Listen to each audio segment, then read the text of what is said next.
چیز میں یہ بتا دوں آپ کو، خاص طور پر خلیفہ ہارون رشید کے زمانے، یہ بات میں کہنا بھول گیا تھا اس لیے عرض کر رہا ہوں، بڑی حکمت کی بات انہوں نے کہی ہے۔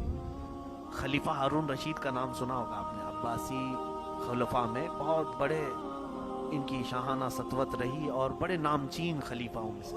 ان کے زمانے میں قحط اور وبا پھیل گئی تھی، اتنا قحط کہ لوگ بھوک سے مر رہے تھے۔ خلیفہ ہارون رشید نے سارے خزانے کھول دیے، جگہ جگہ سرکاری لنگر خانے لگا دی، لوگوں کو فری میں تقسیم۔ اس کے باوجود بھی قحط پر کنٹرول نہیں ہو سکا، کچھ بھی نہیں مل رہا ہے، لوگ مر ہی رہے۔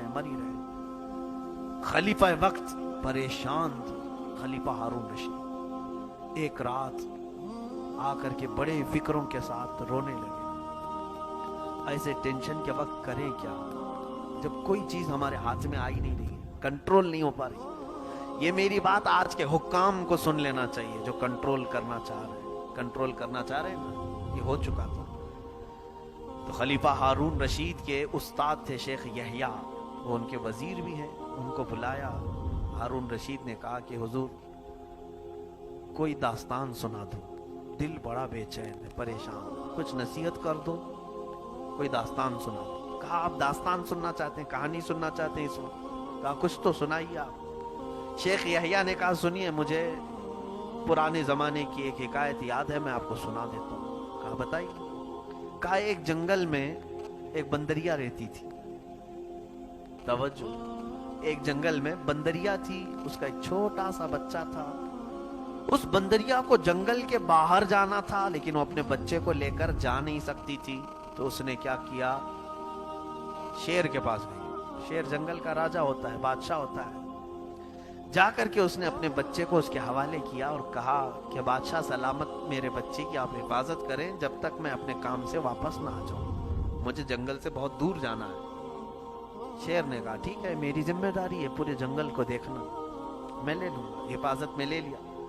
اس شیر نے بندریے کے بچے کو اپنی پیٹھ پر سوار کیا اور لے کر کے گھومتا رہا۔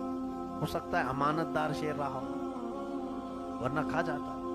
لیکن یہ حکایت میں ہے، سنا رہا ہوں میں آپ کو، اس میں بڑی حکمت کی بات ہے۔ بندریہ چلی گئی، شیر روزانہ صبح سے شام تک اس بچے کو اپنے کندھے پر لے کر گھومتا تھا۔ کہاں اٹھائے گا، پیٹھ پر اٹھا کر چلتا۔ کئی دن گزرے، کوئی قریب آ سکتا تھا شیر کے، بچے کو پکڑ سکتا تھا؟ اتنے بھیانک شیر کے سامنے کون مقابلہ کر کے اس بندریہ کے بچے کو اٹھا لیتا؟ ایک دن وہ پانی پینے کے لیے ایک ندی کے کنارے شیر پہنچا اور اپنے پیٹھ پر بندریہ کے بچے کو سوار بھی کیا۔ اچانک اوپر سے چیل آئی، ایک چیل اڑتی ہوئی آئی اور پنجہ مارا، بندریہ کے بچے کو اٹھائی اور چلی گئی۔ شیر دہاڑتا رہ گیا، چیختا رہ گیا، لیکن کچھ نہیں کر سکا، کیونکہ چیل لے کر اچک چکی تھی۔ بندریہ کے بچے کو شیر بچا نہیں سکا، جبکہ وہ سب سے طاقتور تھا، پورے جنگل کا بادشاہ۔ افسوس بھی ہوا اس کو۔ اب جب بندریہ واپس آئی، ماں اپنے بچے کو پوچھنے کے لیے پوچھا شیر سے کہ میرا بچہ کہاں ہے؟ تو شیر نے کہا مجھے بڑا افسوس ہے، میں تیرے بچے کو بچا نہیں سکا، میں پیٹھ پر لے کر گھومتا تھا، کہیں ادھر ادھر چھوڑ کے بھی نہیں جاتا تھا تیرے بچے کو، لیکن وہ چیل آ کر اٹھا لے گئی۔ کہا تم کیسے بادشاہ ہو، تم کیسے راجا ہو جو ہماری حفاظت نہیں کر پاؤ گے؟ ہم تمہاری رعایا ہیں، تم جنگل کے راجا ہو، ہماری رکشا نہیں کر پاؤ گے، کیسے بادشاہ ہو؟ اب سنیے، یہ حکام کو بھی سننا چاہیے جو شیر بنے ہوئے ہیں، یہ شیر ہے نا۔ شیر نے کیا جواب دیا بندریہ کو کہ بندریہ، میں راجا ضرور ہوں، میں بادشاہ ضرور ہوں، لیکن زمین کے اوپر یہاں موجود جانوروں کا، آسمان سے آئی ہوئی چیز کو میں کیسے روک سکوں؟ وہ چیل کہاں سے آئی تھی؟ اوپر سے آئی تھی، اوپر اڑنے والی چیزوں پر میرا بس نہیں چلتا۔ شیخ یحییٰ نے خلیفہ ہارون رشید کو یہ واقعہ سنایا اور رک گئے۔ کہا خلیفہ یہ حکایت آپ نے سنی؟ یہ حکایت کہاں سنا؟